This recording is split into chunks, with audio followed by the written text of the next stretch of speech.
Hello friends, I myself Pramod sir welcomes you on this favorite channel Physics ज्ञान मुकेश नायक। Friends आज हम 2.6 money ये poem देखने वाले, लेकिन इसके पहले आपको ये बता देता हूँ कि डिस्क्रिप्शन बॉक्स में लिंक दी गई है टेलीग्राम ग्रुप की, जहाँ पे आपको क्वालिटी नोट्स मिलेंगे।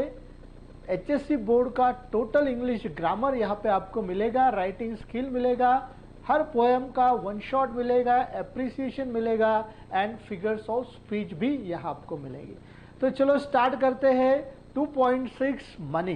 दोस्तों मनी एक ऐसी चीज़ है जिसके पीछे सारी दुनिया भाग रही है, ठीक है ना। हर एक जन बोलता है कि भाई अपना सपना मनी मनी।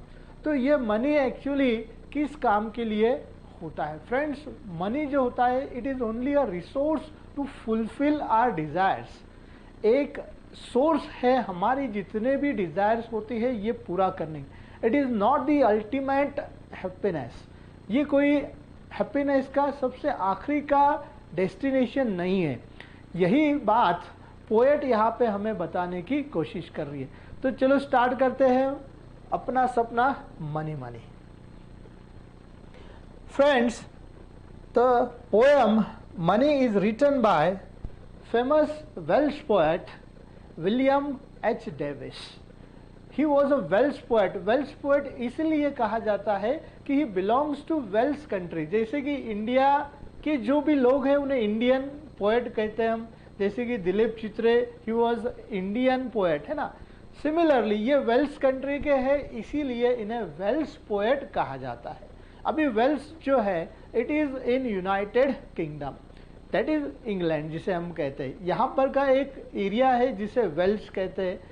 वेल्स पोएट से ये जाने जाते हैं and he spend most of his life span which is very important as a tramp और होबो। ट्रैम्प और होबो इसका मतलब होता है दोस्तों अ person who does not have a job and shelter, जिसके पास रहने के लिए घर नहीं है एंड काम करने के लिए कोई जॉब भी नहीं है, यानी कि नो अर्निंग है, पैसा भी नहीं है एंड रहने के लिए घर भी नहीं है। So that person is called as tramp और होबो। इसका मतलब होता है कि when he was a child और when he was an adult, means William H Davies जब छोटे बच्चे थे या एडल्ट थे, then he did not have his own house and he spent his important days of life in a very poorest economical condition.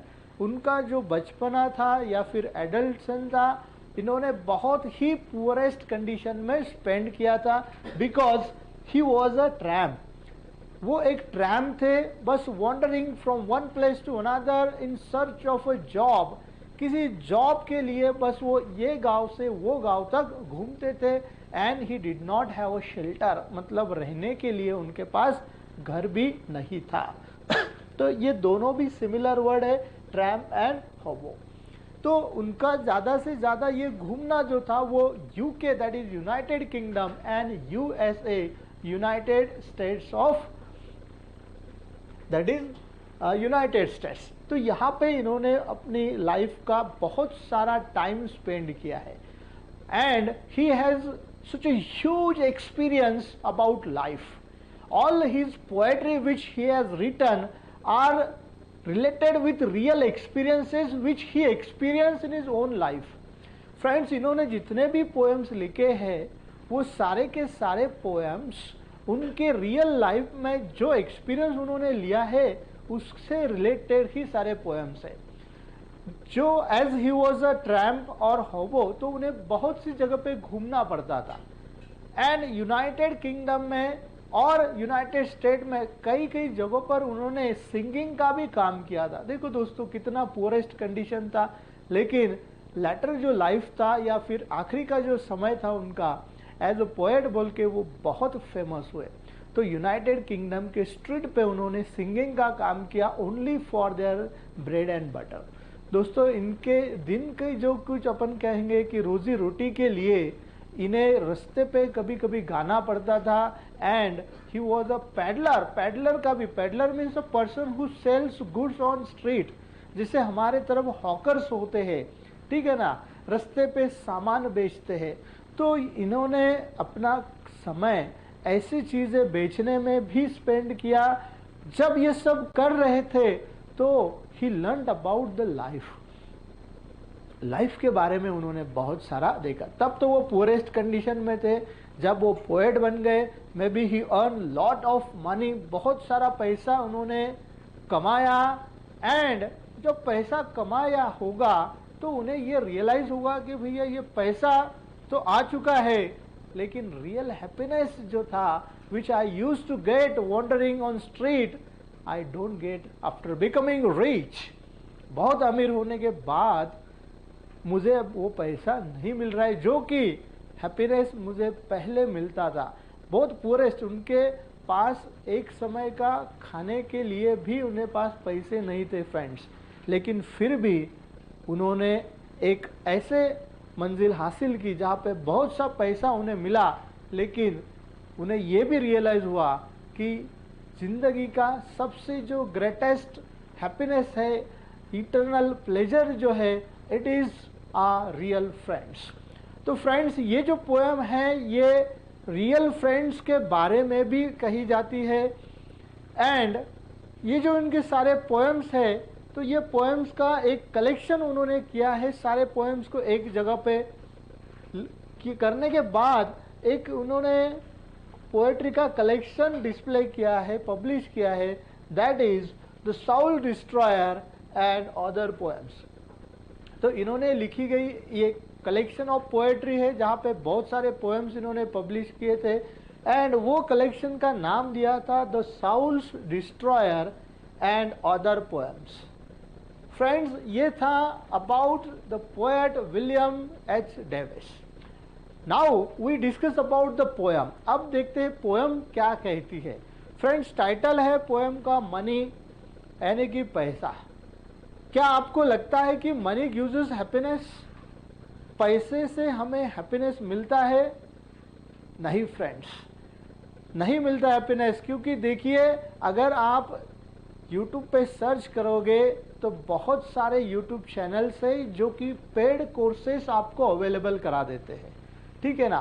This is the only channel physics Gyan Mukesh Nayak where you get free of cost quality notes and quality education.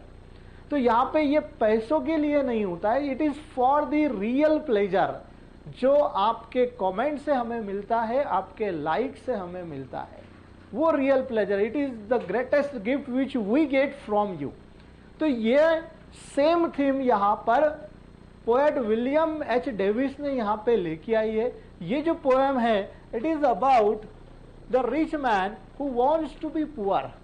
Actually very what question contradictory theme यहाँ पे दिखाई गई है कि एक rich man को poor man बनना पड़ रहा है। Why? Only to get happiness.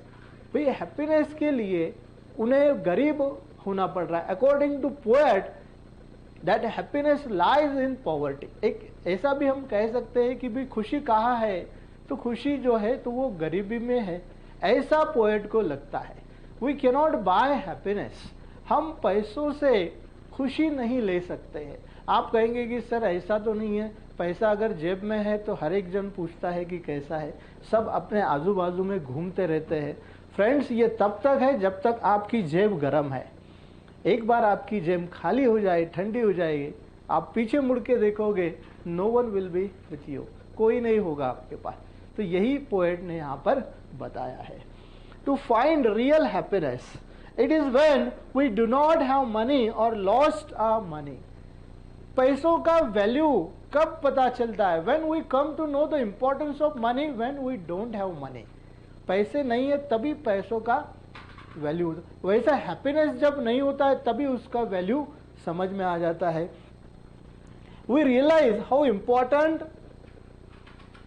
Money is. At the end the poet says that now he does not have money. अब वो कहते हैं कि once I was such rich person, I had lots of friends, but all friends are false. They are not true friends. Now at the end, I don't have money. अभी मेरे पास पैसे नहीं है, लेकिन I have few friends, true friends.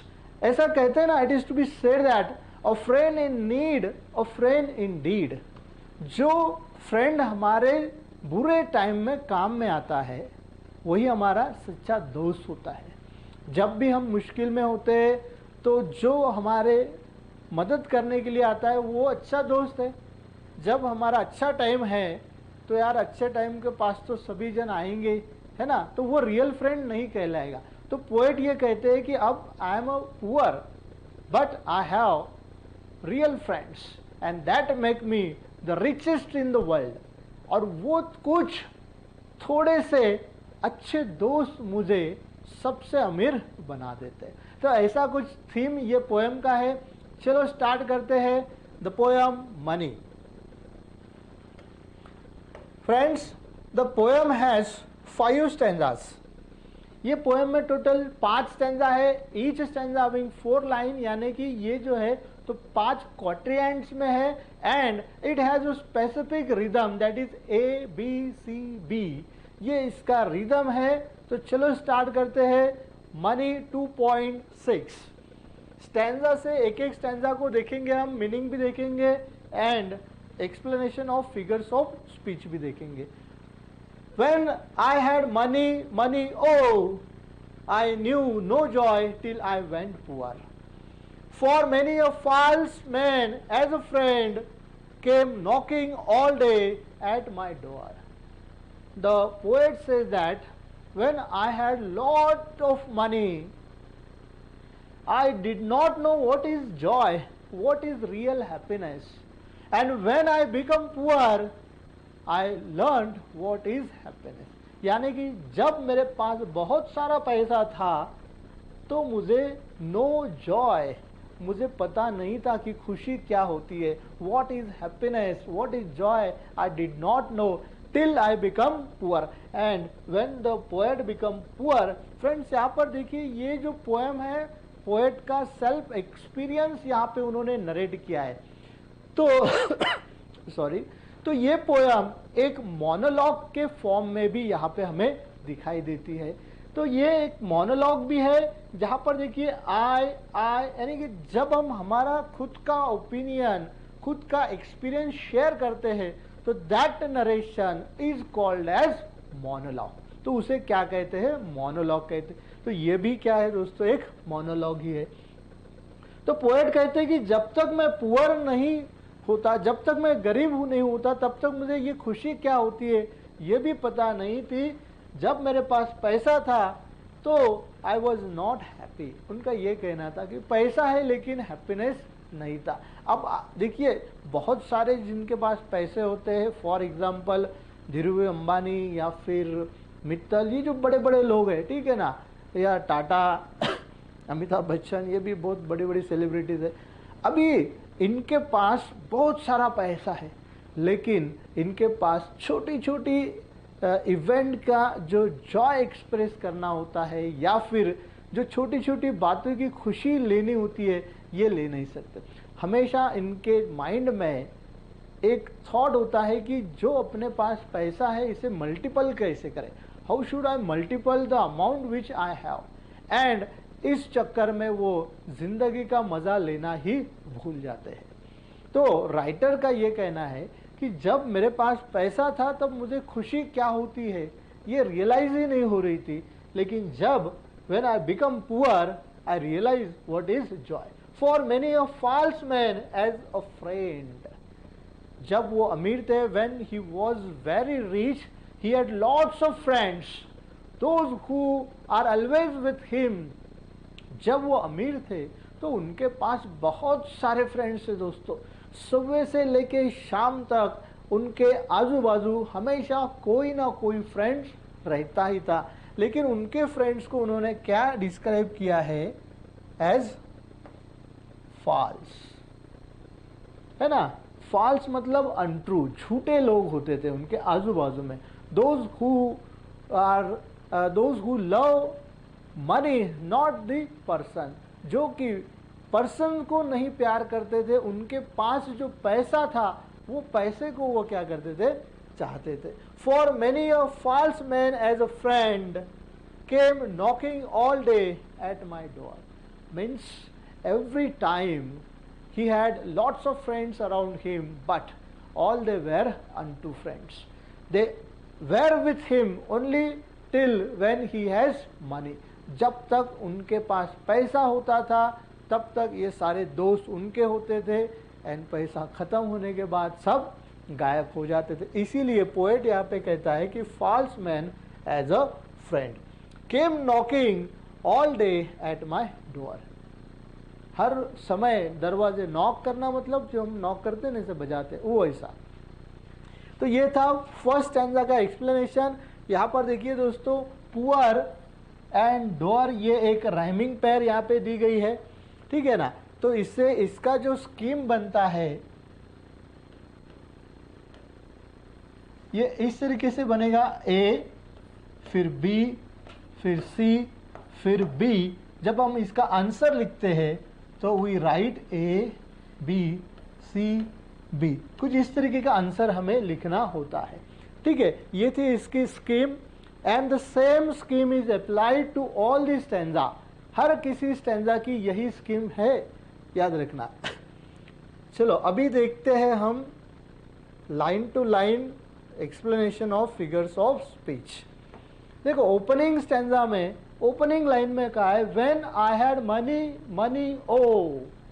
आपको तो तुरंत पता चल गया होगा यहाँ पे कौन सा फिगर ऑफ स्पीच है. भैया मनी मनी है, अपना सपना मनी मनी 2 बार आ चुका है, तो एक फिगर ऑफ स्पीच तो यही बन गई, दैट इज रिपीटेशन.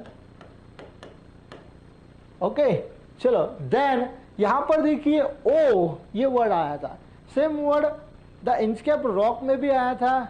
जब उनका शिप टकरा जाता है इंचकैप रॉक से तो रैल्फ द रॉवर चिल्ला के बोलते ओ क्रिस्ट. तो ये जो है ना ओ, ये किसी को एड्रेस करने के लिए यूज किया जाता है. और जब भी ये ऐसा वर्ड आता है तो वहां पे होती है figure of speech, that is apostrophe.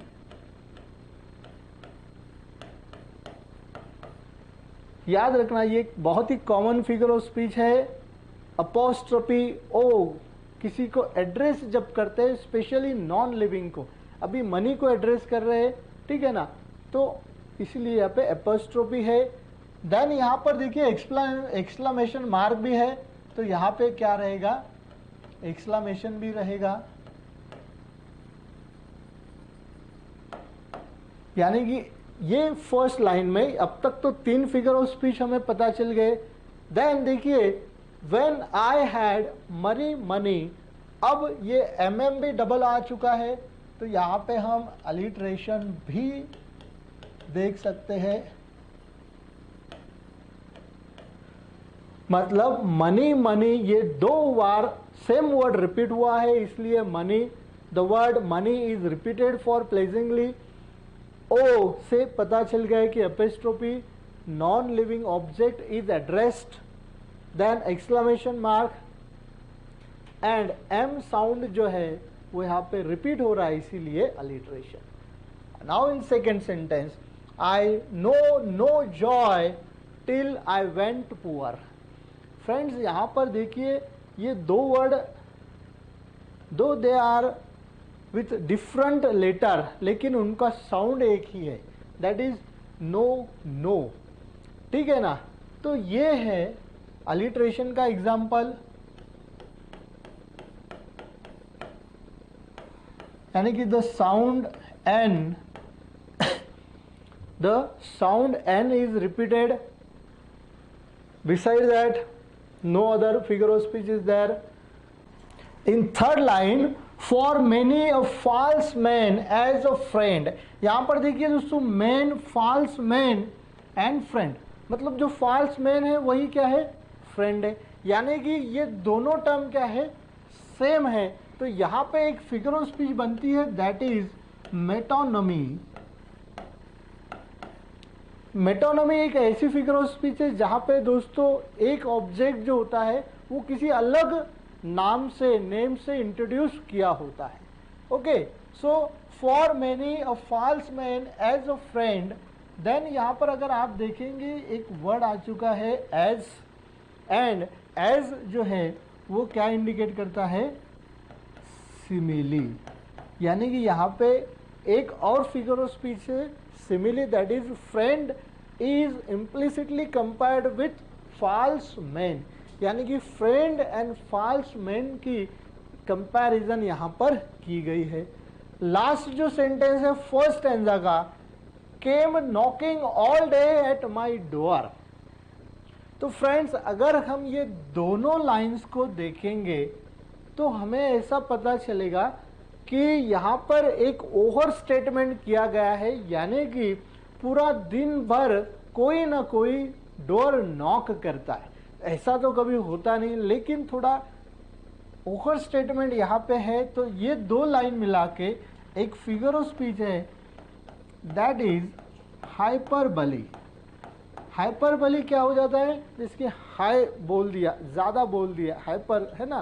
तो जब ओवर स्टेटमेंट किया जाता है, जैसे कि यहाँ पे an over statement, an obvious over statement यहाँ पर दिया गया है। तो ये था फर्स्ट स्टैंजा के सारे figures of speech, you can get screenshot of it. So let's move towards second stanza. Then felt I like a child that hold a trumpet that he must not blow because a man is dead. I dare not speak to let this false world know. In second stanza, the poet compare himself with a child who is having a trumpet. Trumpet क्या होता है दोस्तों? This type of musical instrument. This is a musical instrument होता है, ये एक wind instrument होता है। जब भी when we blow air through it, it produce sound. तो यहाँ पे एक जब खुशी का माहौल होता है तब भी क्या है, हम म्यूज़िक इस्तेमाल करते हैं। यानी कि यहाँ पर जैसे दिखा है कि किसी लड़के के, छोटे बच्चे के पास ट्रम्पेट दिया है, एक इंस्ट्रूमेंट दिया है म्यूजिकल, एंड उसे कहा है कि डोंट प्ले विथ इट, उसे बजाना नहीं। अब दोनों भी कैसे डायमेट्रिकली अपोजिट कंसेप्ट दिया गया।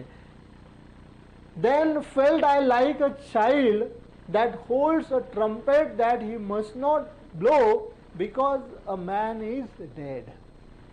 अब पोएट ने अपनी जो कंडीशन है वो कंडीशन का कंपैरिजन एक छोटे बच्चे के साथ किया है जिसके हाथ में एक ट्रम्पेट दिया गया है, एंड ट्रम्पेट देने के बाद उसे स्ट्रिक्टली कहा है कि इसे आप बजा नहीं सकते क्योंकि समवन इज डेड, किसी की डेथ हो चुकी है, इसलिए आप इसे नहीं बजा सकते। यानी कि उन्हें यह कहना था कि अब मेरे पास बहुत सारा पैसा है लेकिन मैं इसे छुपा के रखता हूँ क्योंकि सारे जो मेरे फॉल्स फ्रेंड है वो अब मेरे पास नहीं आएंगे। तो उनसे बचने के लिए उन्होंने खुद की जो सिचुएशन है वो एक किड, जो स्मॉल चाइल्ड है ना, उससे कंपेयर करके बताई है कि मेरा भी हाल कुछ उस छोटे बच्चे जैसा है जिसके हाथ में एक ट्रम्पेट है, एक म्यूजिकल इंस्ट्रूमेंट है।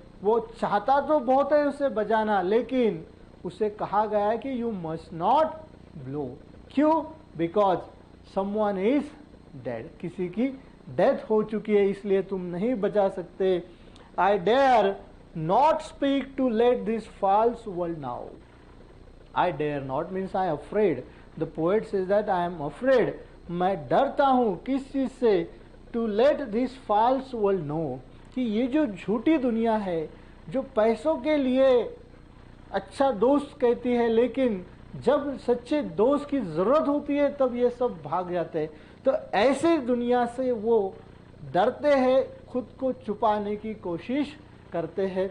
आई डेयर, डेयर नॉट मतलब यहाँ पर वो डर रहे हैं। एक्चुअली डेयर मतलब होता है कि किसी चीज़ को हमने डायरेक्टली करना विदाउट फियरनेस, जो डेयरिंग करते हैं, है ना, सिमिलरली वैसे। लेकिन dare not to speak, he afraids, that's why to let this false world know. ये जो उनके आजू बाजू जो दुनिया है वो कैसी है? फॉल्स वर्ल्ड है। तो ये था एक्सप्लेनेशन ऑफ सेकेंड स्टैंजा। यहाँ पर दोस्तों एक इमेजरी का यूज किया गया है, दैट इज ट्रम्पेट। ये ट्रम्पेट इंस्ट्रूमेंट कुछ इस तरीके का होता है। तो यहाँ इमेजरी जो फिगर ऑफ स्पीच है यहाँ पर इसे हम कहेंगे imagery,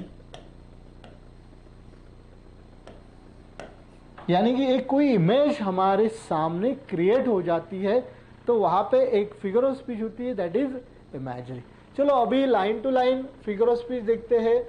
then felt I like a child that holds, यहाँ पर देखिए लाइक वर्ड आ चुका है, एंड पोएट की खुद ने कंपैरिजन किसी चाइल्ड के साथ की गई है, तो यहाँ पे एक फिगर ऑफ स्पीच है, दैट इज सिमिली। ठीक है। देन देखिए ये है सब्जेक्ट सेंटेंस का, लेकिन इनका सीक्वेंस बदल दिया है। देन आई फेल्ट, ऐसा होना चाहिए था, ऐसे हम बोलते ना, then I felt like a child, इस तरीके का। लेकिन यहाँ पर ऑर्डर जो है वो चेंज की गई है, इसीलिए यहाँ पे दूसरी फिगर ऑफ स्पीच है इनवर्जन। इनवर्जन में क्या होता है कि जो सेंटेंस का सही ऑर्डर होता है, that is subject plus verb plus object, की चेंज की जाती है ना, ओनली फॉर राइमिंग। राइमिंग आने के लिए इनको सीक्वेंस बदल दिया जाता है। तो करेक्ट ऑर्डर क्या है, I felt, sorry, then I felt like a child that holds a trumpet that he must not blow. Second line में जो है तो इमेजरी, ये फिगर ऑफ स्पीच है यहाँ पर। Third line, because a man is dead I dare not to speak to let this false world know. False world, यहाँ पे अगेन ये टर्म आ चुका है, फॉल्स वर्ल्ड, यानी कि दुनिया तो कोई फॉल्स नहीं है, झूठी नहीं है ना, इट इज द ह्यूमन और the nature of human which is false. लेकिन ये ट्रांसफर हो चुका है फॉल्स वर्ल्ड, वर्ल्ड के लिए, यानी कि यहाँ पे है transferred epithet. Okay, not speak to let this world false world know. तो ये थे ये सेकेंड स्टैंजा में figures of speech.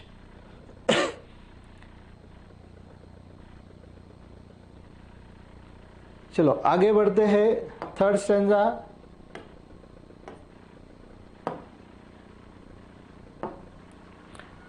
Much have I thought of life and seen how poor men's heart are ever light, and how their wives do hum like bees about their work from morn till night. Friends, first and second stanza में poet describes when he was rich how the atmosphere, how the people around him treats him. जब वो बहुत अमीर थे तब वो अपना experience share करते हैं कि बाकी के जो मेरे दोस्त थे वो कैसे ट्रीट करते थे, and how I feel when I was rich. मैं जब रिच था तो मैं कैसा फील करता था वो बताया। अब यहाँ पे थर्ड स्टैंजा में उन्होंने उनका जो खुद का एक्सपीरियंस है, एज हमने पहले भी देखा कि most of his life time he spend as a tramp और hobo. He wandered from place to place in UK and United के, तो बहुत लाइफ में उन्होंने एक्सपीरियंस लिया है, बहुत सी दुनिया कहेंगे हम देखी है। तो वो दुनिया देखा है, जो एक्सपीरियंस उन्होंने लिया है, उस एक्सपीरियंस से ये थर्ड स्टैंजा हमें बताता है कि much have I thought of life, means I have thought much of life. मैंने ये जिंदगी के बारे में बहुत सोचा है। I know very well how the life is, क्योंकि उन्होंने पुअरेस्ट कंडीशन से लेके तो रिचेस्ट कंडीशन तक सभी टाइप का लाइफ उन्होंने एक्सपीरियंस किया है। इसीलिए कहते हैं much have I thought of life and seen how poor men's hearts are ever light. And जब उन्होंने पुअर लाइफ भी एक्सपीरियंस किया तो उन्हें ये पता चला कि उनका जो दिल होता है it is very light. Light means यहाँ पे टेंशन फ्री, किसी भी बात का टेंशन नहीं है उनके पास।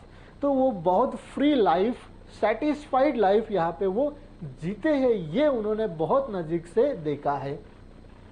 And how their wives do hum like bees. Wives means plural form of wife.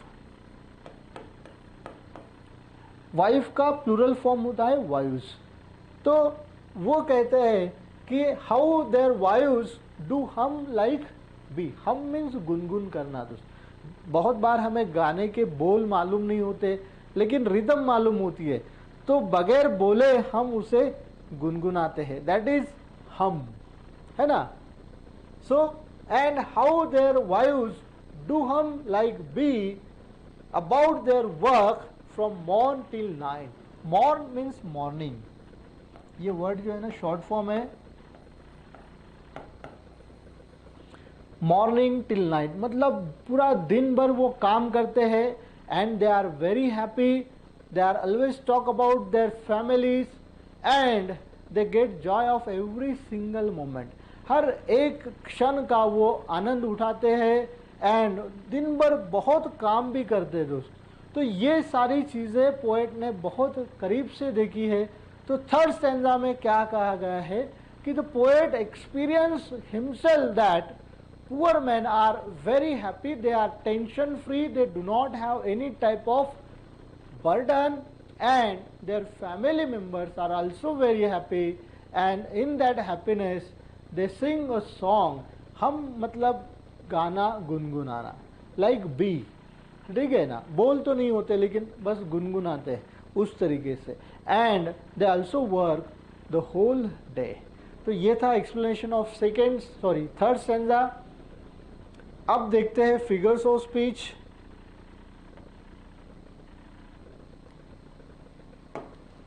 Much have I thought of life, यहां पर देखिए आई से सेंटेंस स्टार्ट होता है, I have much thought of life, ऐसा होना चाहिए था, यानी कि यहाँ पे सीक्वेंस बदल दिया है तो यहाँ पे होगा inversion, because the order is change.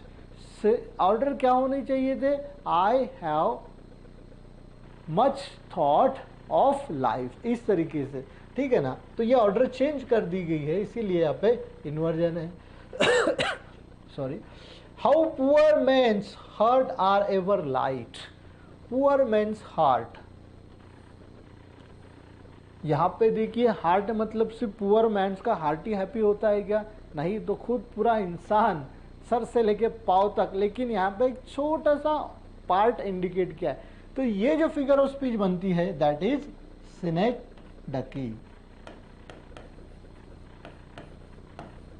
इसे ढूंढना बहुत मुश्किल होता है, सिनेक्डकी दिमाग सरका देती है।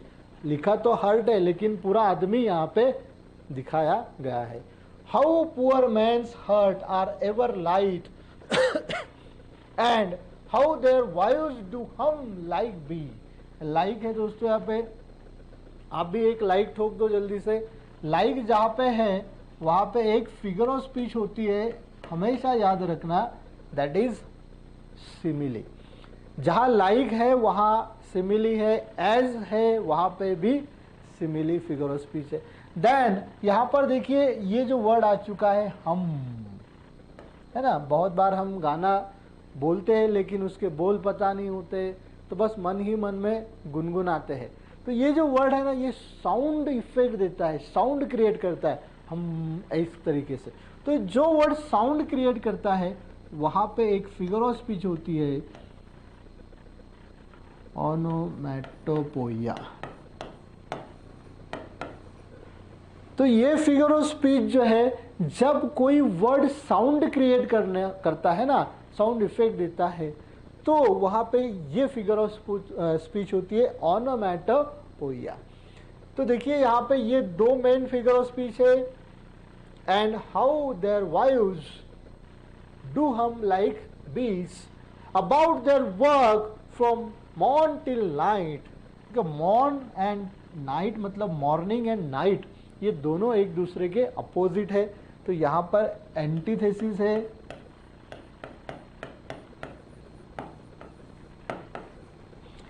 ओके। बिसाइड एंटीथेसिस ओके, एक ही फिगर ऑफ स्पीच यहाँ पर है, about their work from morn till night.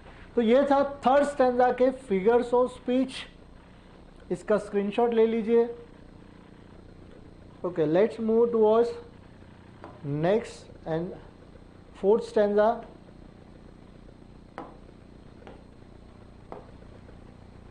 This is the second last stanza. So when I hear these poor ones laugh and see the rich ones coldly frown. अब यहाँ पे third stanza में poor and rich दोनों का comparison किया गया है, क्या फर्क दोनों में बताया है। So when I hear these poor ones laugh and see the rich ones coldly frown, poor men think I need not go up so much as rich men should come down. So in the fourth stanza, the poet says that he has seen the poor men laughing always, means they are happy, that's why they laugh. वो बहुत खुश है, इसीलिए वो खुशी express करते हैं by laughing.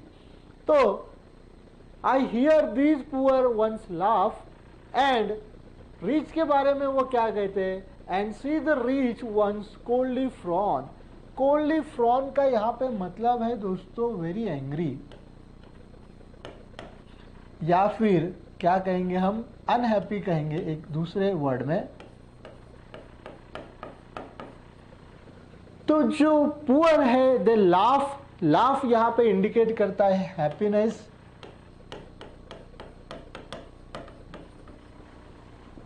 And coldly frown means unhappy, बहुत दुखी है। तो पोएट ने ये एक्सपीरियंस किया कि the poor are always happy and they express their happiness by laughing, whereas the rich though they have lot of money but they are very unhappy. लेकिन बहुत सा पैसा होने के बावजूद भी रिच पीपल जो है वो बहुत ही अनहैप्पी है, एंग्री है। poor men think I need not go up. तो पोएट का ये अपना खुद का मानना है कि जो गरीब लोग होते, those who are poor, they should not go up. Go up का मतलब है become rich.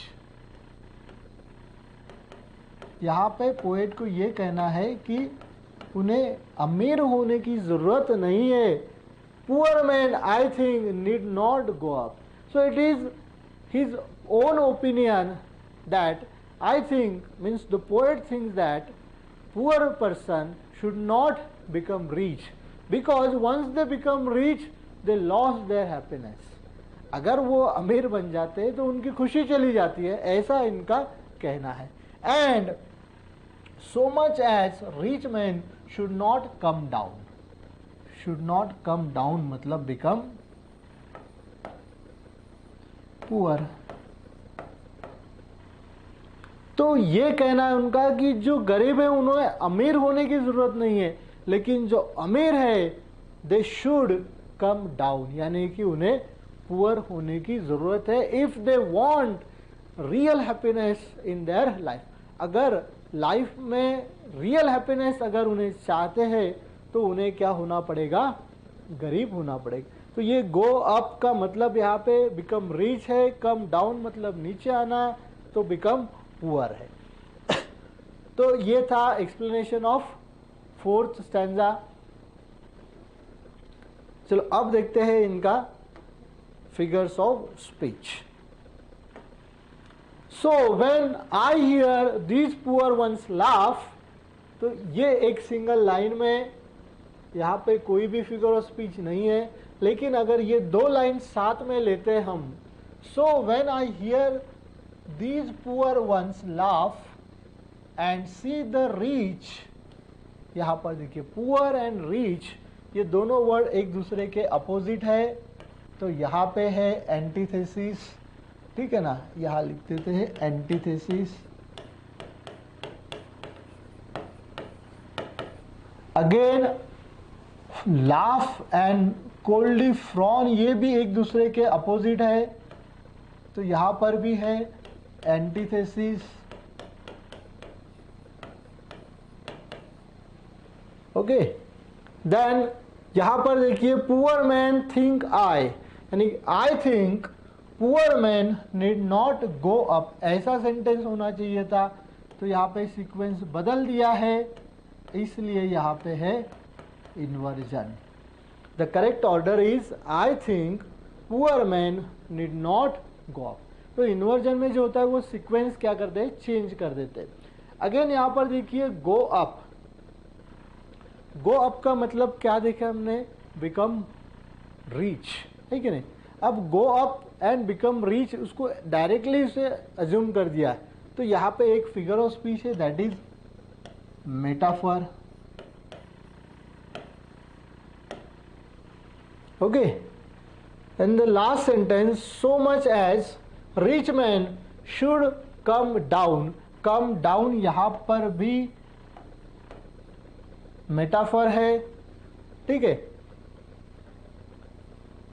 Okay, then S S sound भी है, तो यहाँ पे होगा alliteration.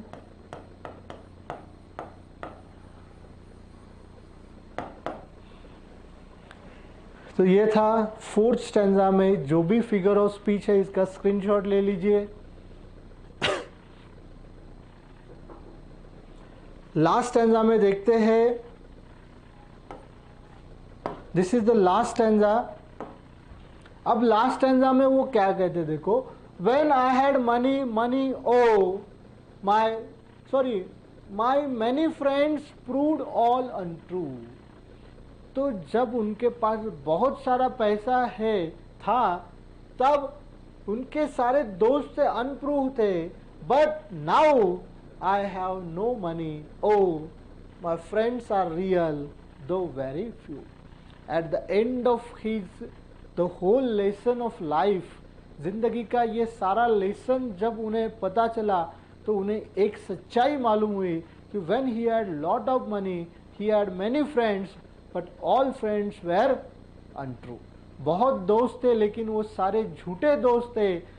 Presently, at the end of life, he had no money, he became the poorest.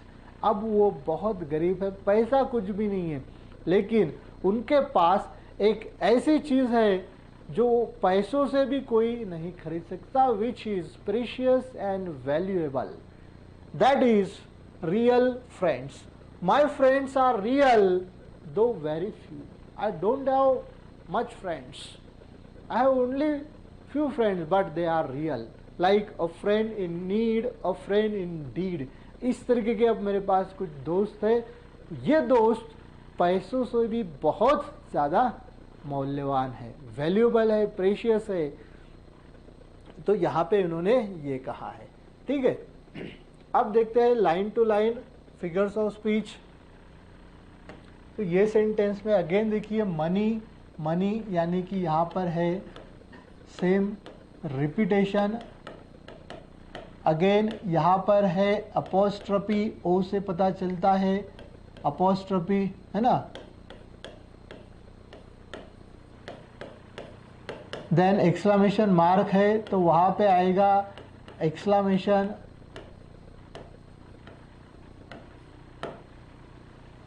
Okay, then my many friends proved all untrue. देखिए फ्रेंड्स एंड अनट्रू, फ्रेंड्स जो होते हैं वो ट्रू होते हैं, लेकिन यहाँ पे क्या कहा है, अनट्रू। तो दोनों भी आइडियाज कैसे अपोजिट है एक दूसरे को, है ना। तो यहाँ पे है एंटीथेसिस। फ्रेंड्स हमेशा ट्रू होते हैं। यहाँ पर है कि माई मेनी फ्रेंड्स, फ्रेंड्स तो अगर ट्रू होते हैं, लेकिन प्रूव्ड कैसे हो गए, वो अनट्रू हो गए, झूठे साबित हो गए। But now I have no money. O, यहाँ पर देखिए ओ आ चुका है, अपोस्ट्रोफी, एक्सक्लेमेशन मार्क भी है, यहाँ पे आएगा अगेन एक्सक्लेमेटरी सेंटेंस, ठीक है। नो एन आ चुका है, अलिट्रेशन। कभी कभी क्या होता है फ्रेंड्स, क्वेश्चन पेपर में लाइंस दी जाती है एंड वो लाइन में कौन सा फिगर ऑफ स्पीच है ये आइडेंटिफाई करने को कहा जाता है। या फिर डायरेक्टली हमें बोल देते हैं कि ये फिगर ऑफ स्पीच जिस लाइन में है वो लाइन ढूंढ के निकालो, ठीक है ना। तो याद रखना कौन से लाइन में कैसे फिगर ऑफ स्पीच फाइंड हो रही है। एन यहाँ पे आ रहा है इसलिए अलिट्रेशन है।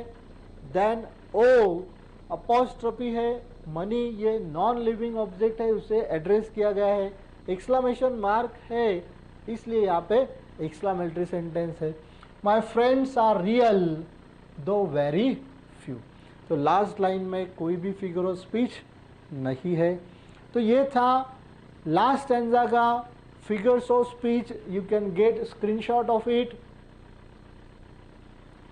तो फ्रेंड्स यहाँ पे 2.6 मनी इस पोएम का line to line explanation and figure of speech हमने देखा।